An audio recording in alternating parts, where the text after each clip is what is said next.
Driving school സ്ഥാപനം നടത്തുവാണ്. അപ്പോൾ ഞങ്ങള് ഈ ഒരു കുറെ വർഷങ്ങളായിട്ട് വളരെയധികം ഇതിനകത്ത് വളരെയധികം വിഷമം അനുഭവിക്കുന്നുണ്ട്. ഞങ്ങളുടെ പല പ്രശ്നങ്ങളും ഒറ്റ വിഷമം എന്ന് പറഞ്ഞാൽ നമ്മള് ടെസ്റ്റ് ഒക്കെ നടത്തുമ്പോഴത്തേന് നമ്മൾക്കൊരു രീതി, KSRTCയുടെ ഡ്രൈവിംഗ് സ്കൂളിന് വേറൊരു രീതി, അങ്ങനെ പല പല പ്രശ്നങ്ങളുണ്ട്. പിന്നെ നമ്മള് കുട്ടികളെയൊക്കെ ഒരു കാരണം ഇല്ലാതെ തോപ്പിക്കുന്നു. കാരണം നമ്മളെ സാറുമാർ നമ്മളോട് പറയും, ഞങ്ങൾക്ക് ഇങ്ങനെ ഒരു ഓർഡർ ഉണ്ട്, ഇത്ര കുട്ടികൾ.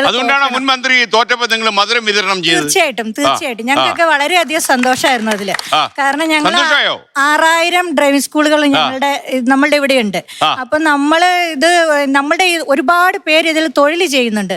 അവരുടെ എല്ലാം തൊഴിൽ നഷ്ടപ്പെടുത്താൻ പുള്ളി ശ്രമിക്കും. KSRTC നഷ്ടത്തിലാന്ന് പുള്ളി പറയുന്നു. അപ്പൊ ഉടനെ കൊണ്ട് പുള്ളി ഒരു KSRTCയുടെ ഡ്രൈവിംഗ് സ്കൂൾ ഇടുന്നു. വളരെയധികം പ്രതീക്ഷിക്കുന്നുണ്ട്. അത് എന്താന്ന് വെച്ചാല് ഞങ്ങളുടെ മേഖലയിലുള്ള ജോലിയുടെ സുരക്ഷിതത്വം ഞങ്ങൾ പ്രതീക്ഷിക്കുന്നുണ്ട്, തൊഴിൽ നഷ്ടപ്പെടാതിരിക്കാൻ പ്രതീക്ഷിക്കുന്നുണ്ട്. ഒരുപാട് കുടുംബങ്ങൾ ഇതുകൊണ്ട് ജീവിക്കുന്നുണ്ട്. അപ്പൊ ഇവരത് ചെയ്യുക, ഞങ്ങൾ പ്രതീക്ഷയിലാണത്.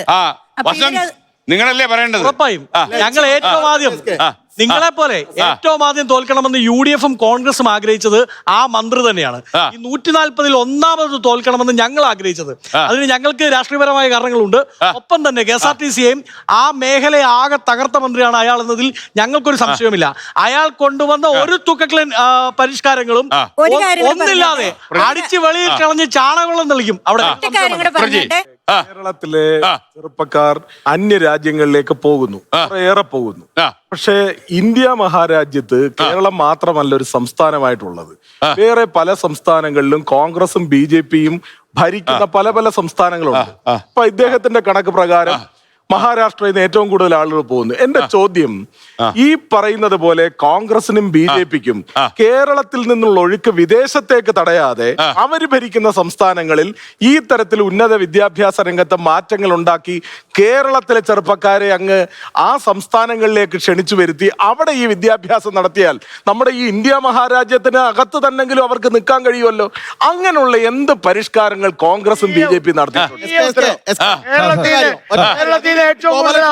കേരളത്തിന് ചെറിയ ഒരു വാർത്തയുണ്ട്.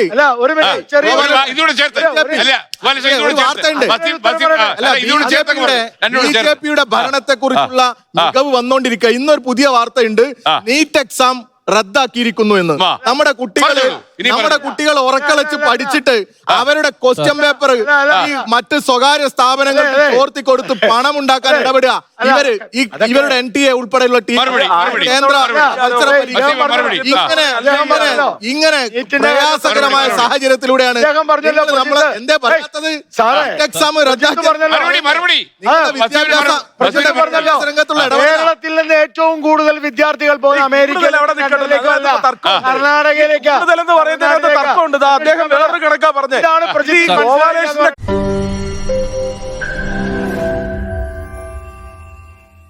ലോകത്തെവിടെയായാലും ഏത് സമയത്തും 24 വാർത്തകളും ഓഗ്മെന്റഡ് റിയാലിറ്റി പാക്കേജുകളും എക്സ്പ്ലെയിനറുകളും വിശദമായി കാണാൻ ഞങ്ങളുടെ YouTube ചാനൽ നിങ്ങൾക്ക് സബ്സ്ക്രൈബ് ചെയ്യാം.